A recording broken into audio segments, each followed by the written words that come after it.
Salam semangat Oma Sate Pak D. Klamut. Shalom Bapak Ibu Saudara yang terkasih dalam Tuhan Yesus Kristus. Selamat berjumpa kembali dalam renungan Oma Sate Pak D. Klamut. Renungan saat ini berjudul Setia dalam Perkara Kecil. Dengan didasari firman Tuhan dari Injil Lukas 16 ayat 10a yang berbunyi, barang siapa setia dalam perkara-perkara kecil, ia setia juga dalam perkara-perkara besar. Bapak Ibu Saudara, sebuah pepatah Tiongkok kuno mengatakan, perjalanan ribuan mil dimulai dari satu langkah. Jangan remehkan satu langkah jika ingin mencapai banyak langkah di depan. Banyak hal besar berawal dari hal kecil. Itu juga yang berlaku dalam hal kesetiaan. Kita akan dipercayakan hal-hal yang besar jika kita dapat menunjukkan kesetiaan dari hal yang kecil. Dari kitab Kejadian 39 ayat 1-12, kita dapat belajar dari pengalaman Yusuf yang setia mengerjakan pekerjaannya sebagai budak sampai Potifar memberinya kuasa atas seluruh rumahnya. Bahkan ketika istri Potifar berusaha membujuk rayu Yusuf untuk menuruti hawa nafsunya, Yusuf tetap setia dan dengan tegas menolak keinginannya.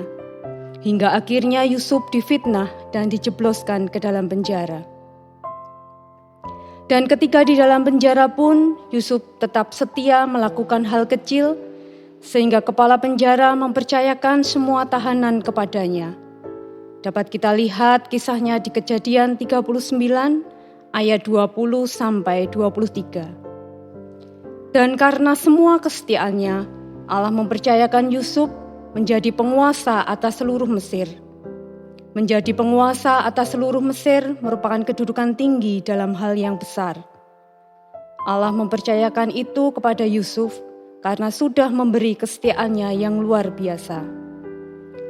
Dari sekian peristiwa, satu hal yang bisa kita ambil hikmatnya dari kisah Yusuf, yaitu ketika Yusuf berkomitmen setia. Allah memberkati segala apa yang dikerjakannya dan membuatnya berhasil. Contoh lain dalam Alkitab yang berkaitan dengan kesetiaan, yaitu perumpamaan tentang talenta.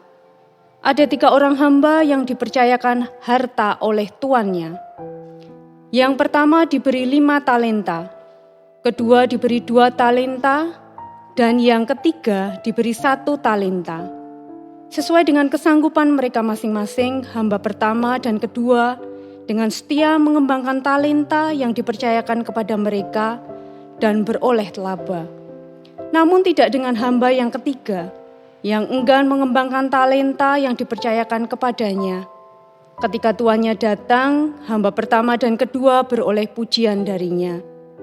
Baik sekali perbuatanmu itu, hai hambaku yang baik dan setia. Engkau telah setia memikul tanggung jawab dalam perkara kecil. Aku akan memberikan kepadamu tanggung jawab dalam perkara yang besar. Masuklah dan turutlah dalam kebahagiaan Tuanmu.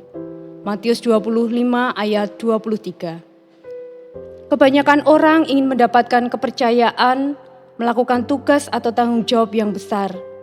Tak heran ada saja orang yang meremehkan tugas atau tanggung jawab kecil karena merasa tak terlalu penting atau berarti. Seperti hamba yang ketiga dalam bacaan tadi, firman Tuhan hari ini mengatakan, barang siapa setia dalam perkara-perkara kecil, ia setia juga dalam perkara-perkara besar.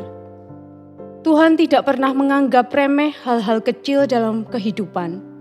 Firman-Nya mengingatkan kita tentang pentingnya kesetiaan melakukan tanggung jawab dari hal kecil sampai besar.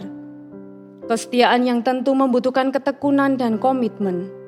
Maka bila saat ini Tuhan mempercayakan kepada kita suatu tugas atau tanggung jawab yang kecil, bersyukurlah dan lakukan dengan baik dan sepenuh hati. Sebab kesetiaan kita dalam perkara kecil mempersilahkan kita untuk dipercaya dalam perkara yang lebih besar. Amin. Mari kita berdoa. Tuhan Yesus yang baik, ajarlah kami memiliki hati yang jujur dan setia seperti Yusuf. Ketika tidak ada orang yang melihat kami mau berkomitmen setia memiliki sikap hidup yang benar. Janganlah kami dalam menapaki jalan kehidupan ini supaya tetap setia dan berlaku lurus. Dalam nama Tuhan Yesus kami telah berdoa. Amin. Demikian renungan Omah Sate Pak Deklamut saat ini. Selamat menjalani hidup dalam kejujuran dan kesetiaan. Tuhan Yesus memberkati.